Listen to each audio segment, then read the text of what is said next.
Avanzamos en esta hermosa mañana con Puntal AM, este magazine en vivo en donde vamos abordando diferentes temáticas y, por supuesto, todo tiene que ver con el coronavirus y fundamentalmente con la expectativa que generan los desarrollos en las vacunas, diferentes desarrollos, las transacciones que está haciendo el gobierno argentino para adquirir y poder vacunar así a la mayor cantidad de gente posible. Lo dijo el propio ministro de Salud de la provincia la semana pasada cuando presentaba el informe epidemiológico.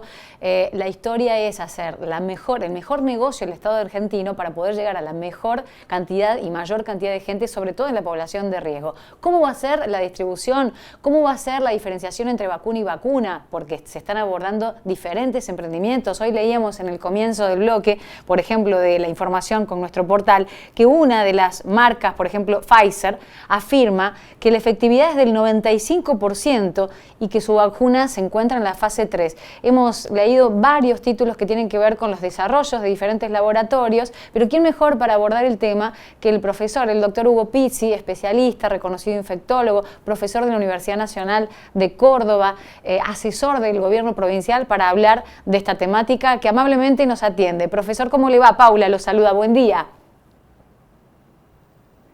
¿Qué tal, Paula? El placer de verte y escucharte. Sí, escuché y presté mucha atención a tu introducción. Si realmente uno tuviera que definir todo esto, es las 7 que han llegado, las 7 vacunas que llegaron a la meta, son todas excelentes, una mejor que otra.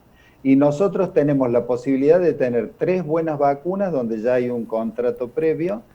Y tengo que decirte que si uno pudiera hacer una evaluación o sopesar lo que ha sucedido en años anteriores con otras enfermedades, el índice de producción de anticuerpos, la efectividad de estas vacunas, que oscilan entre el 90, 92 la rusa y 94 esta de Pfizer, es una cosa inédita, nunca vista. Con decirte que muchas veces nosotros hemos sido vacunados por diversas patologías con vacunas que tienen un índice del 70 o el 65, o quizás algunas veces menos. Pero eso es suficiente como para lograr el efecto rebaño y cortar cualquier tipo de epidemia, ¿no? Bueno, eso me gustaría que explique. ¿Qué significa el efecto rebaño? ¿Cómo es esta metodología? Bueno, por ejemplo, nosotros en primer lugar tendríamos que definir que Argentina ya tiene algo de anticuerpo. Te doy ejemplos. Las villas de Buenos Aires, la 31, la 11-14, tienen más del 53% de anticuerpos. ¿Qué quiere decir? Que se han contaminado, el virus transcurrió y dejó anticuerpos. Pero hay otros lugares que no son tan abigarrados o que no tienen de pronto una densidad poblacional muy grande, que tienen índices que oscilan entre el 15, 22, 34, pero eso es bueno, porque eso quiere decir de que ya la población tiene anticuerpos que no van a necesitar vacunarse. Ahora, si yo de pronto vacuno, aumento los anticuerpos en la primera etapa, los 10 millones que llegan primero de la vacuna rusa, y aumento los anticuerpos de los que van de 65 años hacia adelante, y de los médicos, enfermeras y el personal de seguridad y de limpieza de los hospitales, yo prácticamente en ese momento, cuando ya suben los anticuerpos, yo corto la cadena epidemiológica. ¿Por qué? Porque el virus le va a costar transcurrir. No fue como al principio, el virus llegó y se encontró con un territorio poblado por gente, era toda virgen del COVID. Entonces transcurría como en una autopista a una velocidad increíble, lo que se llama el índice de contagiosidad. Entonces, cuando de pronto hay estas barreras, estos diques de contención, el virus prácticamente empieza a disminuir su poder. Cuando usted habla de las 7 vacunas como que son una mejor que la otra, ¿qué diferencias sustanciales hay en la metodología de desarrollo, en el grupo de investigación que se han encontrado con la presentación de la vacuna, que una es polvo, que otra es líquida, la cadena de frío? ¿Cuál sería la mejor para Argentina? O si tendría que comprar todas o varias, o cómo sería esa distribución según qué. Bueno, acá hay 2 conceptos que son fundamentales y la gente lo tiene que entender. Concepto número 1, no es lo mismo fabricar una vacuna, o sea, cómo se hizo, cuál fue el diseño, a cómo es la logística para inocularla. Son cosas diferentes. De lo que yo tengo conocimiento, las 7 que han llegado, excepto la China, que es la metodología antigua del virus atenuado, las demás son todas novedosas. O sea, trabajan con lo que se llaman vectores. O sea, por ejemplo, a ver, vamos a poner un ejemplo de la vacuna rusa o la vacuna inglesa. Tienen adenovirus de vectores donde se le ponen la proteína que nos produce los anticuerpos a ese adenovirus que el organismo humano lo conoce. Entonces, cuando me inoculan con la primera dosis, empiezan a producir anticuerpos porque el organismo no los rechaza, porque el adenovirus, ¿qué es? El adenovirus es lo que nos produce los resfríos en invierno. Por lo tanto, cuando me vacunan, yo digo, esto no es extraño, mi sistema inmune no los rechaza. Y eso sería la rusa, que son 2 dosis igual que la inglesa, pero la inglesa usa otro adenovirus que es de mono, de chimpancé, también le pone adentro la proteína y son muy exitosas, suben los anticuerpos de una manera fenomenal. Ahora, hay las otras 2 norteamericanas, por ejemplo, no es esta metodología, pero es también ingeniería genética y muy novedosa. ¿Qué hacen ellos? Le cortan a la cadena del ARN, el famoso virus, le cortan un trocito y le ponen una glicoproteína insignificante y así nos inyectan. Entonces, el organismo humano empieza a producir de la glicoproteína esa que es la que nos va a defender contra el virus. O sea, dicho de otra manera para que la gente nos pueda entender, si yo me levanto hoy y miro cómo están hechas las vacunas, con el conocimiento que teníamos antes, que nos pidieron que hiciéramos una en la epidemia del H1N1, es el día y la noche. Es más rápido, más seguro, más eficiente, o sea que está todo a favor de nosotros. Claro. Y en cuanto a otro, Paula, que vos decís de la logística, ahí viene el asunto. Sí, ese es otro tema. Ahí viene el asunto. Una cosa es distribuir y otra cosa es cómo distribuir, porque hay algunas, por ejemplo, que se pueden distribuir a menos 15 grados bajo cero, pero hay otras que hacen falta 70 grados bajo cero. Claro. Entonces ahí la provincia ya tiene todo listo con 5.000 voluntarios de la Universidad Nacional de Córdoba, más toda la infraestructura de salud pública para vacunar con la rusa. O sea, con la rusa va a ser relativamente fácil porque es menos 15 grados. Claro. Ahora, cuando lleguen las otras, evidentemente que serían la inglesa y la norteamericana, nos va a hacer falta otro tipo de logística. Pero la logística para la rusa, que teóricamente es la primera que llega según presidencia, es una manera fácil y ya está diseñada, o sea que hay que quedarse tranquilo. Perfecto. Profesor, lo escuchamos y bueno, esa cuestión docente que tiene, que hace que explique todo tan entendiblemente, cuando uno habla de cosas químicas, de vacunas, de los reactivos del cuerpo, de salud, bueno, es admirable, ¿no? Cómo se apasiona y también escuchar cómo sienta posición al decir, por ejemplo, que usted sí, sería el primero en vacunarse, porque confía 100% en los desarrollos que están ocurriendo en estos momentos en el mundo. Cuando se habla de política o de ideologización de las vacunas, de si la rusa, de si ¿qué opina al respecto? ¿Qué le dice a la gente? ¿O qué le dice a los gobiernos? Porque usted asesora a gobiernos, no solamente en Córdoba, ¿no? Sino también a otros países. A 2 países extranjeros. Sí, pero mire usted, yo creo que lo peor que uno puede hacer es pensar en la ideología, y la gente realmente lo piensa. Hay algunos que dicen, yo no me voy a poner la inglesa porque tienen las Malvinas, otros dicen, no me pongo los rusos. Bueno, yo no sé qué es lo que pretenden, que los rusos lo tengan en la falda y le vayan explicando cómo está hecha la vacuna. O sea, la vacuna rusa, y esto es para tranquilizarlos a todos, tiene en base las 2 vacunas que hicieron en el 2015 contra el ébola y contra el MERS, que es un coronavirus, el MERS, que azotaba todo Medio Oriente, transmitida por camellos y dromedarios, y hacía muchísimo daño. La cortaron, o sea, las vacunas fueron muy exitosas. Entonces, ¿qué hicieron los rusos? Los rusos tomaron las vacunas esas, le hicieron pequeñas modificaciones, porque es un linaje parecido al virus, y sacaron esta que es estupenda. Para que tenga una idea la gente, ¿vio cuando usted tiene un vestido en su casa? Sí.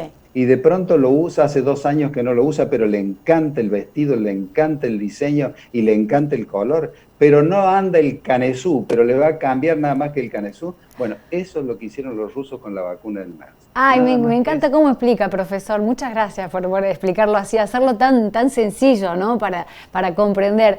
Quería preguntarle, cuando usted se sienta, ¿no? con los gobiernos y asesora, la recomendación hoy para la Argentina, no solamente para la provincia de Córdoba, es adquirir de los 7 laboratorios, de los 7 desarrollos en vacuna, un poco y un poco para abarcar la mayor cantidad de gente posible, hacer la transacción, el negocio con alguno en determinado, hay una mejor que la otra. ¿Cuál recomendaría?